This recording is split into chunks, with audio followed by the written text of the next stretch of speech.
Hello my friends, welcome back. I hope you are having a peaceful day.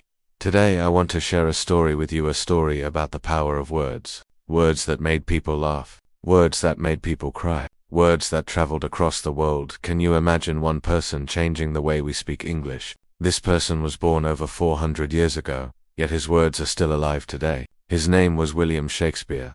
Take a moment, relax, and listen to this journey with me. William Shakespeare was born in 1564 in a small town called Stratford-upon-Avon in England. His father, John Shakespeare, worked with leather and made gloves. His mother, Mary Arden, came from a family with land. William was their third child and had brothers and sisters.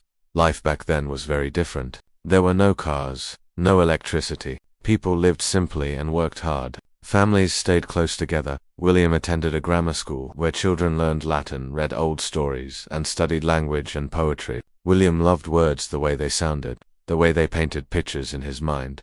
But his family didn't have much money. As a teenager, William had to leave school to help his father. Many children stopped learning early in those days, but William never stopped reading. He never stopped dreaming about stories. At 18, William married Anne Hathaway, who was 26. They had 3 children, a daughter, Susanna, and twins, Hamlet and Judith. William needed work and money, but Stratford was small, and opportunities were few. So, he made a brave decision. He left for London. Why London? Perhaps he wanted adventure. Perhaps he needed money. Perhaps he wanted to chase his dream of writing. Leaving his family behind was difficult. Travel was slow. Letters took time, but William believed in words, stories, and theatre. London was busy and exciting, but also dangerous. Streets were dirty, disease spread quickly, and people lived in crowded homes. Yet London had theatres, and everyone loved stories. William started with small tasks, helping actors and learning the theatre. Slowly, he began to write.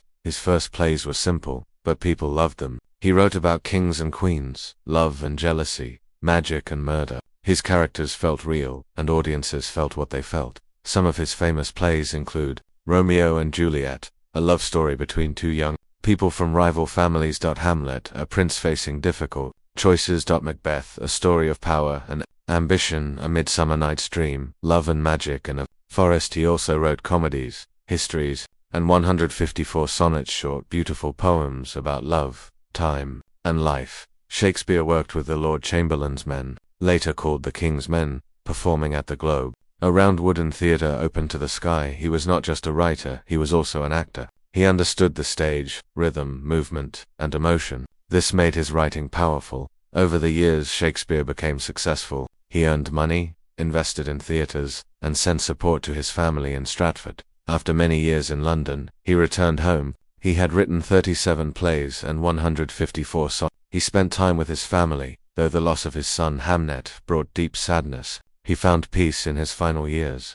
William Shakespeare died in 1616, at the age of 52.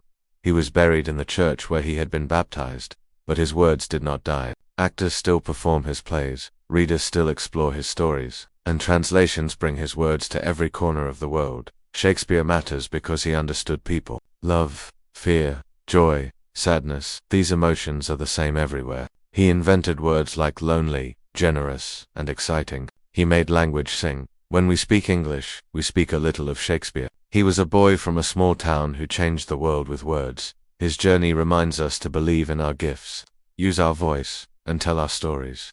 Thank you for listening today. I hope you enjoyed this calm journey through history. Remember, every story is a chance to learn, every story is a chance to grow. Until next time, my friends, take care, keep learning, and keep discovering the beautiful world of stories.